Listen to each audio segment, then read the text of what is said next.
So we are looking at Euclid division algorithm and finding HCF. So the first two numbers are 225, which is greater than 135. So the very first statement will be using Euclid division algorithm. So 225 will be equal to 135 into something plus something, right? Of course I can do it aram se, but I'll take the help of the program, right? Why should I struggle when I have the program? That's the whole point, right? 135 and 135. Okay, I didn't type that. See, I mean, jokes apart, but how do you find what should be the quotient and remainder very fast? We should do it quickly, is it not? In exam we can't depend on program. So it's clear that we can't go with 2. I mean, tendency of going with 2 is high because we see a 2 and 1 over here, but we have 25 and 35. So obviously we can't go with 2, we have to go with 1. And subtraction will be 90, right? And then 135 is equal to 90 into so on and so forth. Okay, so this will be 90 into clearly 1 again. Difference is 45, and 90 can divide 45 with 2's and the remainder is 0, and thus the HCF is this particular number, that is HCF between 225 and 135 is 145, right? So let's execute this, and we got same answer with the same number of steps. One more question.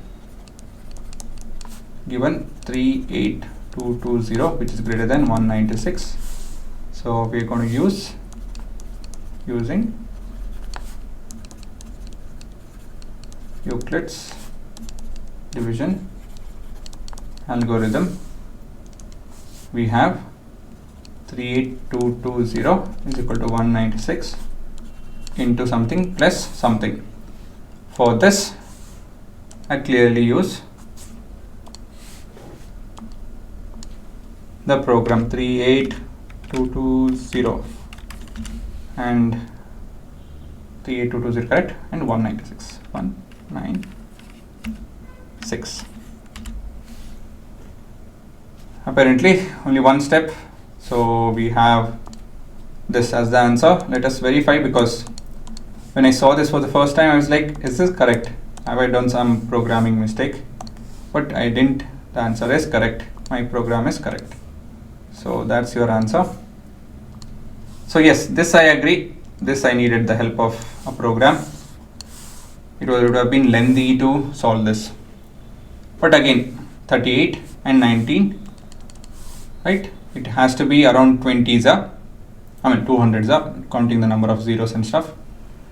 So if I multiply with 200 and stuff and so on and so forth, I would have got to know that yes, it is somewhere closer, and I would have tried different possible numbers. One more clue is that there is a 0, so it has to be something close to 200. In this case it happened to be 195, and the remainder is 0.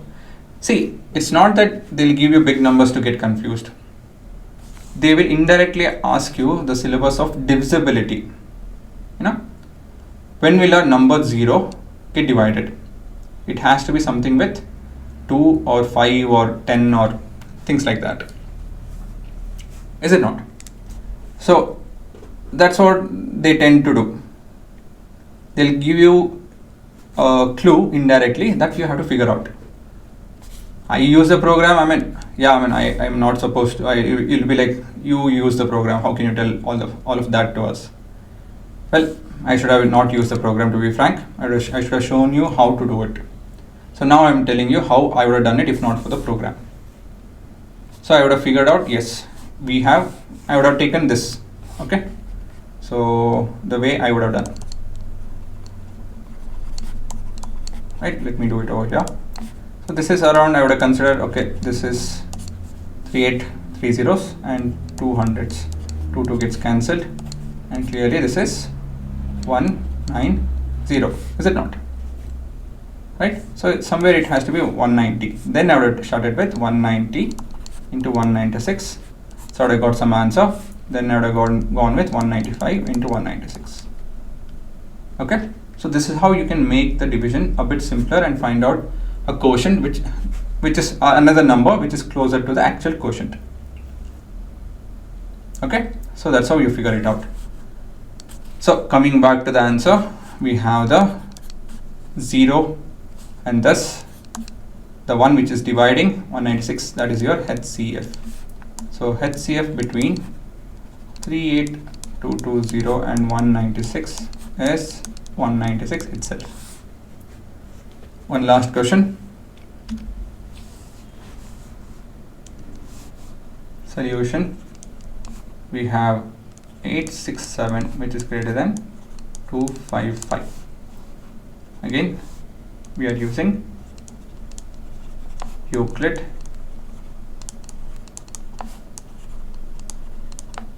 division algorithm to figure it out. So we are starting off with 867 being equal to 255 into, let me use that method over here. So clearly I can approximate this to around 800ish, and this is around 250, right? 0 0 gets cancelled. So we can clearly see the quotient will be somewhere around 3, is it not? So now I'll multiply 255 into 3. So this will be 5 1 carry, 6 1 carry, 7, right? So I can't go with 4. This will become 800 and so on and so forth. That will be too much. So I can't go with 4. This is your quotient plus remainder.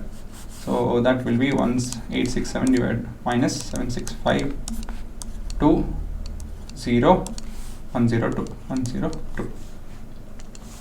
So 255 is equal to 102.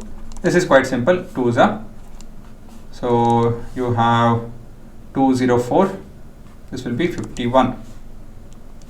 And now 102 is equal to 51 into what plus what? Clearly 2s are, and the remainder is clearly 0. And thus, since we got 0, we will stop, and that's your HCF. Therefore, our HCF between 867 and 255 is clearly 51. Let's verify this using our program.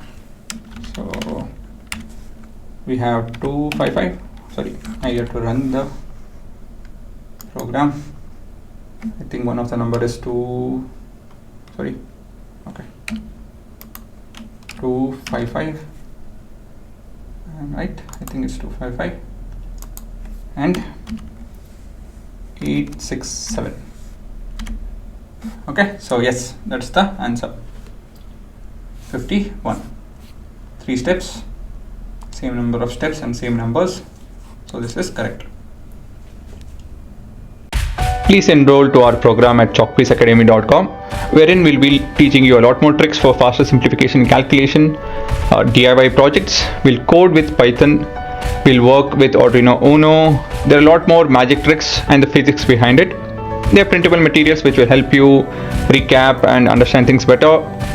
We'll have live revision and doubt session 2 months before your term exams. It's very cost effective. There would be no ads or any kind of distractions, and we have a dedicated app to help you guys with this.